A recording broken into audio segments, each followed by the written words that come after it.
Assalamualaikum warahmatullahi wabarakatuh. Selamat pagi anak-anakku semuanya. Kita awali pelajaran SKI pagi ini dengan membaca bacaan basmalah. Bismillahirrahmanirrahim. Anak-anak, mari kita lihat bersama video pembelajaran kali ini tentang kejayaan intelektual, ilmuwan dan ulama Muslim Daulah Abbasiyah. Anak-anak, kejayaan intelektual, ilmuwan dan ulama Muslim Daulah Abbasiyah. Kita awali dulu dengan ilmuwan Muslim masa Daulah Abbasiyah. Anak-anak, semangat para ilmuwan Muslim untuk mewujudkan ide-ide cemerlang melalui penemuan karya-karya ilmiah tergambar dari perkembangnya ilmu pengetahuan pada masa itu. Jadi kondisi, situasi, dan dukungan penguasa membuat iklim tradisi dan budaya ilmiah melaju dengan pesat. Kegiatan penerjemahan manuskrip-manuskrip kuno, buku-buku, literatur tentang ilmu pengetahuan yang pada awalnya berbahasa Yunani dan Romawi diterjemahkan ke dalam bahasa Arab. Mari mengamati gambar anak-anak ya. Mari kita lihat ya suasana di dalam Baitul Hikmah ya, tempat ilmuwan berkumpul mengkaji dan meneliti. Kemudian perhatian serius Khalifah Daulah Abbasiyah terhadap perkembangan ilmu pengetahuan memberi kesempatan luas para ilmuwan untuk berkarya. Nah, ini ilustrasi pada saat itu. Jadi kita lihat ya, semangat para ulama dan melakukan penelitian demi kejayaan intelektual Islam. Ya, begitu semangatnya para ilmuwan pada zaman Abbasiyah dalam mengembangkan ilmu pengetahuan. Baik, mari kita buka wawasan kita. Daulah Abbasiyah yang berkuasa selama 5,5 abad adalah salah satu pemerintahan dalam sejarah Islam yang sangat mementingkan usaha pengembangan intelektual, ilmu pengetahuan, dan peradaban Islam. Di usaha ini mendapat sambutan yang sangat baik dari para ilmuwan. Bentuk usaha pengembangan ilmu pengetahuan itu diantaranya mencari naskah-naskah yang berisi ilmu pengetahuan dan peradaban untuk dimiliki, kemudian diterjemahkan ke dalam bahasa Arab. Untuk mengetahui peran ilmuwan Muslim dan peran besar mereka dalam rangka menciptakan kejayaan intelektual Islam, mari ya membaca teks-teks wawasan berikut ini. Kita lihat yang pertama atau A, ilmuwan bidang kedokteran. Minat orang Arab terhadap ilmu kedokteran diilhami oleh hadis Nabi yang membagi pengetahuan ke dalam dua kelompok, teologi dan kedokteran. Teologi itu adalah ilmu tentang ketauhidan, ilmu tentang mengesahkan Allah atau ilmu agama, dan kedokteran termasuk ilmu umum. Para penulis utama bidang kedokteran itu adalah orang Persia yang menulis dalam bahasa Arab. Siapa dia? Yaitu Ali At-Tabari, Al-Razi, dan Ibnu Sina. Gambar dua orang di antara mereka, Al-Razi dan Ibnu Sina, menghiasi ruang besar Fakultas Kedokteran di Universitas Perancis. Ya, ini ahli di bidang kedokteran pada saat itu adalah Ali At-Tabari, Al-Razi, dan Ibnu Sina. Mari kita lihat Ali Ibnu Rabban At-Tabari. lagi-lagi nama lengkap dari Ali At-Tabari ini adalah Ali Ibnu Robban At-Tabari, dokter masyhur abad klasik. Ya. Ali Ibnu Sahal, masih ada lagi nama panjangnya anak-anak ya. Ali Ibnu atau Ali bin Sahal Robban At-Tabari.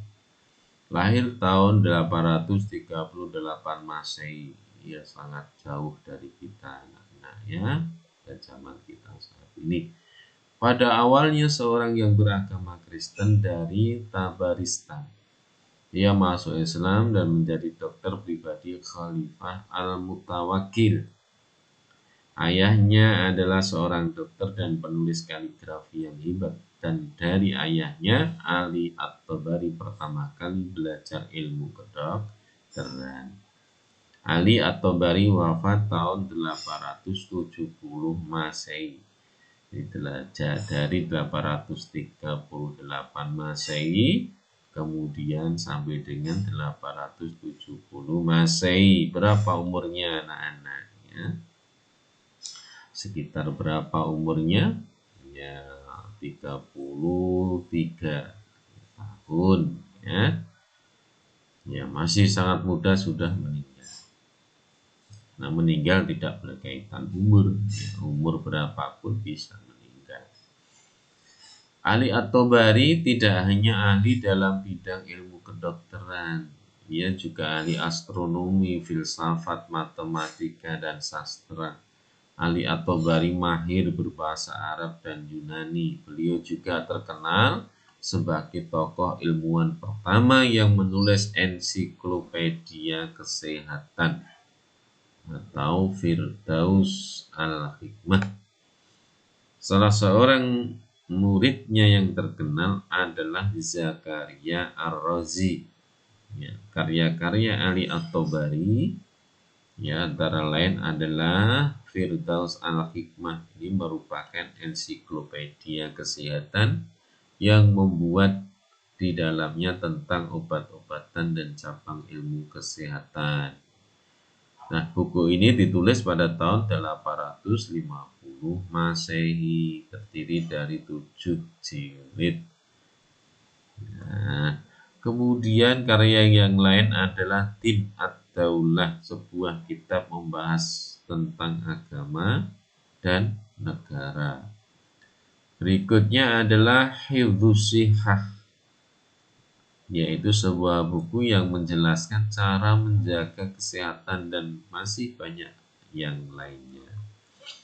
Baik, anak-anak, itu tadi adalah Ali At-Tabari. Berikutnya, nah sekarang muridnya At-Tabari yang terkenal, Ar-Razi, penemu penyakit cacar air dan darah tinggi. Iya.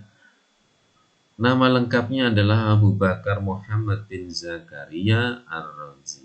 Dilahirkan di kota Ar-Ray, Teheran, ibu kota Iran. Di Baghdad dikenal sebagai kepala dokter di rumah sakit besar yang ia dirikan sendiri.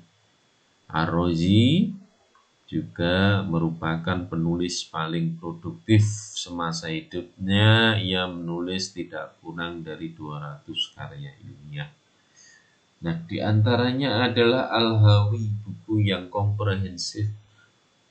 Buku ini dianggap sebagai karya utama Ar-Razi dalam bidang kedokteran. Bukunya adalah Al-Hawi, yang pertama kali diterjemahkan ke dalam bahasa Latin oleh seorang dokter Yahudi Silsilia, Faraj bin Salim, pada tahun 1279 Masehi.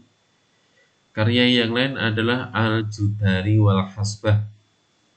Buku ini membahas tentang penyakit cacar air, campak, dan bisul, serta dipandang sebagai mahkota dalam literatur ilmu kedokteran. Ya, karya-karya besar Ar-Razi menjadi rujukan utama bagi pengembangan ilmu kedokteran di masa-masa mendatang. Ya, termasuk ya saat ini banyak dokteran mengambil ilmunya dari Ar-Razi ini. Dan masih banyak lagi karya-karya besar Ar-Razi yang sangat berarti bagi perkembangan ilmu pengetahuan, antara lain adalah smallpox, ya, penyakit cacar. Nah ini ya, kemudian air raksa, kemudian diagnosa hipertensi. Ar-Razi adalah seorang dokter yang pertama kali melakukan diagnosis terhadap hipertensi atau darah tinggi yang sekarang banyak ditemukan ya di tengah-tengah masyarakat kita. Baik anak-anak, kemudian ilmuwan berikutnya adalah Ibnu Sina.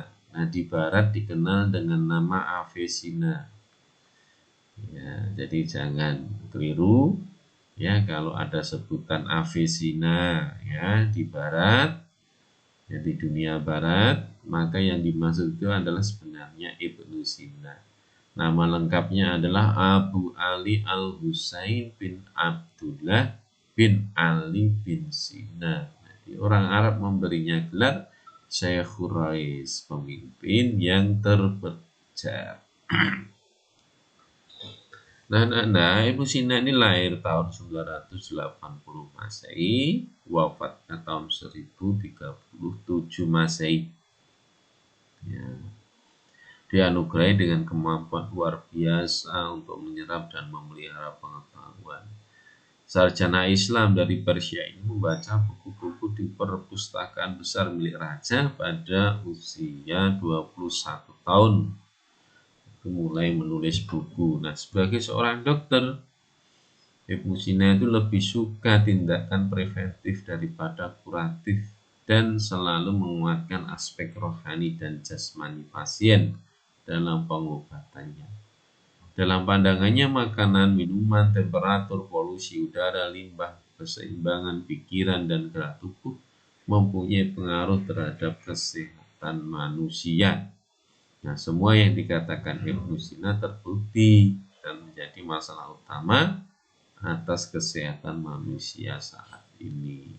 Ya, kesehatan manusia itu sangat dipengaruhi dengan ini pertama makanan, kemudian minuman, temperatur, polusi udara, limbah, ya, keseimbangan pikiran dan gerak tubuh.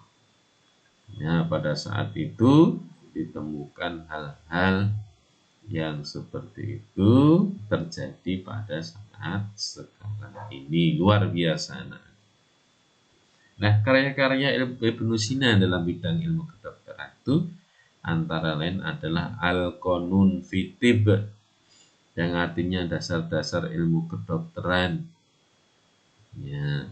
Kemudian Asy-Syifa, berisi apa ini? Berisi tentang tata cara pengobatan, ya, termasuk tentang pengobatan penyakit syaraf. Nah, baik itu dalam bidang ilmu pengetahuan. Ya, sekarang dalam bidang ilmu filsafat Islam. Filsafat atau falsafah merupakan pengetahuan tentang kebenaran yang dipahami oleh akal manusia. Mari kita mengenal tokoh-tokoh ilmu filsafat Islam. Antara lain pada saat itu adalah Al-Kindi, filosof muslim pertama. Ya, Al-Kindi atau yang bernama lengkap Abu Yusuf Yakub bin Ishaq bin Sabah Al-Kindi, seorang putra gubernur yang lahir di Kufah sekitar tahun 801 Masehi, lalu menetap dan meninggal di Baghdad, Irak pada tahun 873 Masehi. Nah, di barat ia dikenal dengan nama Al-Kindus, ya, atau Al-Kindah, itu ya, yaitu pada masa pemerintahan Khalifah Al-Amin, Al-Ma'mun, Al-Muqtasim, Al-Wasik, dan Al-Mutawakkil. Karena merupakan keturunan asli Arab, maka ia memperoleh gelar filosof Arab, yaitu Al-Kindi ini. Ya. Nah, karyanya kurang lebih 361 buah karya ilmiah tulisannya. Ya. Namun sayangnya kebanyakan dari karya-karyanya itu tidak bisa ditemukan. Di antara karyanya adalah Risalah fi Madkhal al-Mantiq bil Istifa al-Qaul Fih sebagai pengantar lengkap logika. Nah, kemudian ahli filsafat berikutnya adalah Al-Ghazali atau Hujjatul Islam. Nah, ini gambarnya ya, ilustrasinya. Imam Al-Ghazali itu memiliki nama lengkap Abu Hamid bin Muhammad Al-Ghazali At-Tusi, bergelar Hujjatul Islam, yang artinya orang-orang yang memiliki kewenangan atau otoritas atas Islam. Dilahirkan di Tusi, Khurasan pada tahun 1059 Masehi dan wafat tahun 1111 Masehi. Guru Imam Ghazali itu adalah Al-Imam Haramain Al-Juwaini, seorang ulama besar dan mengajar di Madrasah An-Nidhamiyah Baghdad, Irak. Jadi Imam Al-Ghazali itu memiliki karakter yang tekun, rajin, teliti, dan cerdas, sehingga banyak disiplin ilmu yang dikuasainya, diantaranya ilmu kalam, fikih, teologi, filsafat, kimia, matematika, dan lain sebagainya. Oleh karena itu banyak filsafat karya yang diterbitkan atau yang diciptakan. Apa saja karyanya? Ya, diantaranya adalah buku Tahafutut Falasifah, Kerancuan Filsafat, sebuah kitab yang membahas tentang filsafat Islam. Kemudian kitab yang terkenal adalah Ihya Ulumuddin, kitab tasawuf yang membahas tentang kaidah dan prinsip dalam menyucikan jiwa, yang membahas tentang penyakit hati, pengobatannya, dan mendidik hati. Kitab ini merupakan karya yang paling terkenal dari Imam Ghazali. Hingga saat ini juga banyak ditemukan karya-karya tersebut.